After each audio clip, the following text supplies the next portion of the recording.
నమస్కారం అండి. నా పేరు డాక్టర్ ప్రశాంత్ కే వైద్య. సీనియర్ హోమియోపతిక్ ఫిజిషియన్ అండి. ఎస్పెషల్లీ సెక్సాలజిస్ట్ అండి. హోమియోపతిలో సెక్సాలజిస్ట్ రిలేటెడ్ ప్రాబ్లమ్స్ అన్నీ చూసుకుంటానండి. అండ్ ఈరోజు మనం చాలా ఇంట్రెస్టింగ్ టాపిక్ మాట్లాడబోతున్నామండి. ఎందుకంటే చాలా జనాలు ఏమనుకుంటారంటే 60 ఇయర్స్ వచ్చిందంటే అయిపోయింది, ఇంకా ఆయన సెక్షువల్ లైఫ్ ఖతం అయినట్టే. అంటే ఆయనకి సెక్షువల్ లిబిడో ఉండదు, కోరికలు ఉండవు, దాని మీద ఇంట్రెస్ట్ ఉండదు. అవన్నీ అవన్నీ జనాలు ఫీల్ అవుతారండి. అండ్ దాంతో పాటు 60 ఏజ్‌లో ఒక ఇన్‌కేస్ ఆయన ఏమైనా సెక్స్ గురించి మాట్లాడితే, ఈ ఏజ్‌లో ఈయన దేవుడు, భక్తిలు ఇవన్నీ చేసే బదులు ఇదేంది ఈయన సెక్స్ గురించి ఇవన్నీ మాట్లాడుతున్నాడు, పెర్ఫార్మన్స్ గురించి మాట్లాడుతున్నాడు, అసలు ఈయన నార్మల్ ఉన్నాడా అని అలా చాలా మన సొసైటీలో చాలా ఇలాంటిది బాగా మాట్లాడుకుంటారండి. కానీ అది కాదండి. న్యాచురల్‌గా చూడాలంటే ఏజ్ పెరుగుతూ 60+ అవుతూ మనిషికి కోరికలు అంటే లిబిడో అనేది, సెక్స్ హార్మోన్ అనేది ఇంక్రీజ్ అవుతది గానీ తక్కువ గాదు. ఫిజికల్లీ మనిషి వీక్ అయితాడు. కానీ ఆ హార్మోన్ అనేది అలాగే ఉంటాయి. ఎందుకు అలాగే ఉంటాయంటే, ఈ ఒక మనిషి 60 ఇయర్స్ వరకు వర్క్ చేస్తాడండి. వర్క్ చేసినాక 60 ఇయర్స్ తర్వాత రిటైర్మెంట్ తీసుకుంటాడు.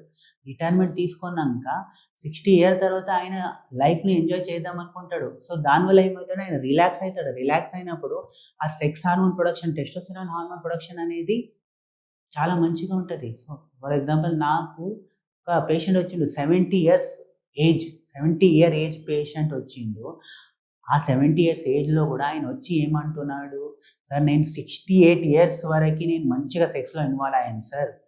కానీ లాస్ట్ 2 ఇయర్స్ నుంచి నాకు ప్రాబ్లమ్ అనిపిస్తుంది. అంటే ఎరెక్షన్‌లో ప్రాబ్లమ్ అనిపిస్తుంది, లేదా తొందరగా పడిపోతుంది. అంటే శీఘ్రస్ఖలనం అవుతుంది. ఈ ప్రాబ్లమ్ అవుతుంది సార్. ఈ ప్రాబ్లమ్‌కి మన ఏజ్‌కి ఏమైనా సొల్యూషన్ ఉందా?" అని వచ్చిండు సార్. వచ్చినంక నేను కొన్ని వండర్‌ఫుల్ హోమియోపతి రెమెడీస్ ఇచ్చాను. ఇచ్చినంక 6 మంత్స్‌లో ఆయన సెక్షువల్ పెర్ఫార్మన్స్ ఇంప్రూవ్ అయ్యి 25 ఇయర్స్ అబ్బాయి ఎలా ఉంటాడో అంత అంత మంచిగా ఇంప్రూవ్ అయిందండి. సో, ఓల్డ్ ఏజ్‌లో సెక్షువల్ ఫీలింగ్స్ రావడము, కోరికలు రావడము ఇవన్నీ కామన్ అండి. ఇదేం అబ్‌నార్మల్ కాదు. సో, ఓల్డ్ ఏజ్‌లో అంటే 60+ తర్వాత కోరికలు పెరగడము ఇదంతా నార్మలేనా? ఒక ఓల్డ్ ఏజ్ పర్సన్‌కి సెక్స్ కోరికలు ఉండడము, సెక్స్ చేయాలనిపించదు నార్మలేనా? వాళ్ళు ఎందుకు ఆ ఏజ్‌లో ఇవన్నీ పెరుగుతాయి? ఎందుకంటే దానికి ఒక సింపుల్ రీజన్ అండి. ఆ! ఏంటంటే ఇప్పుడు ఫర్ ఎగ్జాంపుల్ ఒక ఒక మిడిల్ క్లాస్ పర్సన్ ఉంటాడు. మిడిల్ క్లాస్ పర్సన్ ఉంటాడు.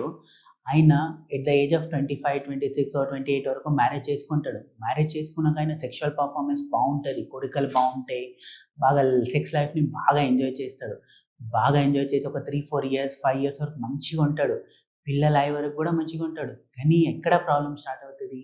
వాళ్ళ పిల్లలు ఒక 6 ఇయర్స్ అయినాక ఫస్ట్ క్లాసో, సెకండ్ క్లాసో అక్కడ ఏమైపోతదంటే ఆయనకి రెస్పాన్సిబిలిటీ పెరుగుతా వస్తది. అంటే రెస్పాన్సిబిలిటీ పెరిగి ఏంటి, పిల్లల్ని చదివించాలి. దాని తర్వాత ఆ టైం వరకైనా 36 38 ఇయర్స్ అయిపోయి ఉంటాడు. 36, 38 ఇయర్స్ అయిపోయే వరకి అరే! నేను ఏంటి మంచి ఇల్లు కొనాలి. ఎందుకంటే ఒక ఓల్డ్ ఏజ్‌లో ఉండడానికి ఒక ఇల్లు కావాలి. దాంతో పాటు నలుగురు ఫ్యామిలీ వాళ్ళున్నారు. బైక్‌లో ఎలా వెళ్ళాలి, ఒక కార్ ఉండాలి. అదొక ఫీలింగ్ వస్తది. దాంతో పాటు ఒక అమ్మాయి పుట్టిందనుకోండి, అరే! ఆ అమ్మాయికి పెళ్లి చేయాలంటే నేను ఏదో ఒక చిట్‌లో డబ్బులెయ్యాలి, లేదా బంగారం కొనాలి. ఇలాంటిదైనా 35 నుంచి 60 ఇయర్ వరకి అంటే రిటైర్మెంట్ వరకి ఆయన లైఫ్ అంతా ఒక స్ట్రగల్‌తోనే నడుస్తదండి. ఎందుకంటే ఒక 45 ఇయర్స్ అయ్యేవరకి పిల్లోడు ఇంటర్‌కొచ్చేస్తాడు. ఇంటర్‌కి లక్షలు లక్షలు డబ్బులు కట్టాలి. 50 అయ్యే వరకు ఆయన డిగ్రీకొస్తాడు. దాని తర్వాత జాబ్‌కెళ్ళిపోతాడు. జాబ్‌కెళ్ళాలంటే ఇప్పుడు ఎవరు ఇండియాలో ఉండట్లేదండి. అందరూ ఏంది అమెరికానో, ఆస్ట్రేలియానో ఎక్కడో వెళ్లి చదువుకోవాలనుకుంటారు. సో, అక్కడ ఆయనకు వీసా కోసము, దానికోసం ఆయన అన్ని అప్పులు చేసి, లోన్ తీసుకొని అన్ని డబ్బులివ్వాలి. ఇవన్నీ ఇచ్చేసి అన్నీ క్లియర్ అయ్యేవరకి ఆయన 60 ఇయర్స్‌కి రిలాక్స్ అయిపోతాడండి. ఆయన 60 ఇయర్స్ అంటే కామన్‌లో మన ఇండియన్ ఫ్యామిలీలో మిడిల్ క్లాస్‌లో జరిగే ప్రాబ్లమే ఇది. నై అంటే ఒక 60% మిడిల్ క్లాస్‌లో ఇదే అండి. ఎందుకంటే లైఫ్ అంతా స్ట్రగలే ఉంటది. సో, అలా అలా ఉన్ అలాంటి ప్రాబ్లమ్ ఉండేవాళ్ళు నా దగ్గర చాలా పేషెంట్స్ వస్తారు. అంటే సెక్స్ జనాలేమనుకుంటారు, సెక్సాలజిస్ట్ అంటే ఈ డాక్టర్ అంటే only young people, young age వాళ్ళే వస్తారనుకుంటారండి. కానీ అలా కాదు. నా దగ్గర చాలా ఓల్డ్ ఏజ్ ప్రాబ్లమ్ ఉన్నా కూడా చాలా పేషెంట్స్ ఉంటారు. ఎందుకంటే వాళ్ళలోనే ఆ కోరికలు అవన్నీ ఎక్కువ ఉంటాయి కాబట్టి, వాళ్ళు ఎవరితో షేర్ చేసుకోలేరు కాబట్టి, ఆ టైంలో కొంచెం ఫైనాన్షియల్‌గా కూడా కొంచెం సెటరేట్ అయ్యి ఉంటారు కాబట్టి, వాళ్ళు మన దగ్గర వచ్చి ప్రాబ్లమ్ గురించి డిస్కస్ చేస్తారు. నేను కానీ ఫస్ట్ వాళ్ళకి చెప్పడం ఏందంటే 60+ అయి ఉంటారు కాబట్టి, వాళ్ళు హార్ట్ ప్రాబ్లము, డయాబెటిస్ ప్రాబ్లమ్ ఏదో ఒక ప్రాబ్లమ్ ఉంటది. ఫస్ట్ వాళ్ళకి సజెస్ట్ చేయడం ఏందంటే కొన్ని టాబ్లెట్స్ ఉంటాయి. అలాంటి టాబ్లెట్స్ వాడకూడదు. ఇమ్మీడియేట్‌గా మీకు రిజల్ట్ వచ్చే టాబ్లెట్ వాడకూడదు. దానివల్ల ఏందంటే మీ సెక్షువల్ పెర్ఫార్మన్స్ మంచిగా అయినా కూడా దాని హార్ట్ మీద ఎఫెక్ట్ అనేది వస్తది. కాబట్టి అలాంటిది వాడకూడదని చెప్తాను. దాంతో పాటు వాళ్ళకి కొన్ని లైఫ్ స్టైల్ చేంజెస్ చెప్తాను. లైఫ్ స్టైల్ చేంజెస్ అంటే ఏంటి? ఆళ్ళంటారు నాకు ఈ ఏజ్‌లో మనకు లైఫ్ స్టైల్ చేంజ్ చేయడం ఏముంటది సార్? అన్ని జీవితం అయిపోయింది. ఇప్పుడు మంచిగా ఉన్నాం, హ్యాపీగా ఉన్నాం ఏముంటది సార్ అంటే, అప్పుడు కొన్ని స్టడీస్‌లో ఏం తెలిసిందంటే వాళ్ళు కొందరు స్మోకింగ్ ఉంటది. కొందరు మందు తాగుతారు. కొందరు లేట్ నైట్ పడుకోవడము, లేట్‌గా లేవడము ఇవన్నీ ఫాలో చేస్తుంటారు. సో, అలాంటి వాళ్ళు నేను చెప్పడం ఏందంటే స్మోకింగ్ అయితే కంప్లీట్‌లీ స్టాప్ చేయండి. అవ్వట్లేదా అంటే మీరు రోజు 10 సిగరెట్ తాగుతున్నారా దానికి 2కి తెచ్చుకొని రండి. ఆ! అలా మెల్లగా స్టాప్ చేయాలి. దాని తర్వాత మందు తాగుతున్నారా స్టాప్ చేయండి. రోజు తాగుతున్నారా దాన్ని వారంలో ఒకసారి చేయండి. సో, మెల్లగా దీన్ని వారంలో ఒకసారి నుంచి 2 వారాలకు ఒకసారి ఇలా మెల్లగా తగ్గించుకొని రండి. దాంతో పాటు ఇంకోటేంటంటే రెగ్యులర్‌గా నేను వాళ్ళకేం చెప్తాను ఫిజికల్ యాక్టివిటీ చేయమని. అంటే డైలీ ఒక అరగంట ఎక్సర్సైజ్ చేయడము, మెడిటేషన్ చేయడము, యోగా చేయడము ఇవన్నీ ఫాలో చేసిన పేషెంట్‌లో 50% పేషెంట్‌లో ఓన్లీ కౌన్సెలింగ్ ద్వారా నేనిచ్చే కౌన్సెలింగ్ ద్వారానే సాల్వ్ అయిపోయింది. ఆ ప్రాబ్లమ్ అంతా సాల్వ్ అయింది. ఇంకా 50%లో అలాంటి వాళ్ళు మెడిసిన్ అవసరం పడింది. సో, అలాంటి ఏజ్ గ్రూప్ వాళ్ళలో గూడా మన హోమియోపతిలో వితౌట్ ఎనీ సైడ్ ఎఫెక్ట్ అంటే ఇంత సైడ్ ఎఫెక్ట్స్ కూడా లేకుండా చాలా మంచి హోమియోపతి మెడిసిన్ ఉన్నాయండి. అది 21 డేస్‌లోనే మీకు ఆ ఎఫెక్ట్ చూపించడం అనేది స్టార్ట్ అవుతది.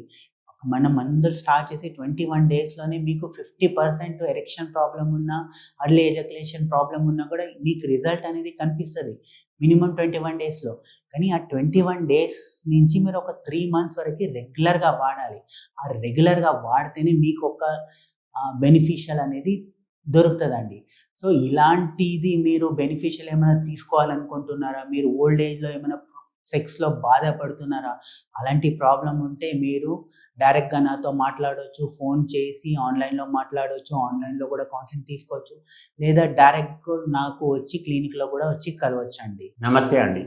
ఈరోజు మనము పిల్లల పైన మొబైల్ వాడడం వల్ల కానీ, ఎక్కువ ల్యాప్టాప్ వాడడం వల్ల కానీ, స్క్రీన్ టైం ఎక్కువ ఉండడం వల్ల కానీ, వాళ్ళ పైన పడే దుష్పరిణామాలు ఎలా ఉంటాయి అనేది చూద్దాం. ఉదాహరణకి మీరు ఫోన్ వాడుతూ ఉంటారండి, మీరు ల్యాప్టాప్ వాడుతూ ఉంటారు, లేకపోతే మీరు ఫ్రీక్వెంట్గా టీవీ చూస్తుంటారు. పిల్లలు ఏం చేస్తారంటే అసలు పిల్లల మైండ్ డెవలప్మెంట్ ఎలా ఉంటుంది? మనం ఏం చేస్తే వాళ్ళు కూడా అలాగే ఇమిటేట్ చేస్తూ ఉంటారు. సో మన యొక్క పుట్టుకతోటే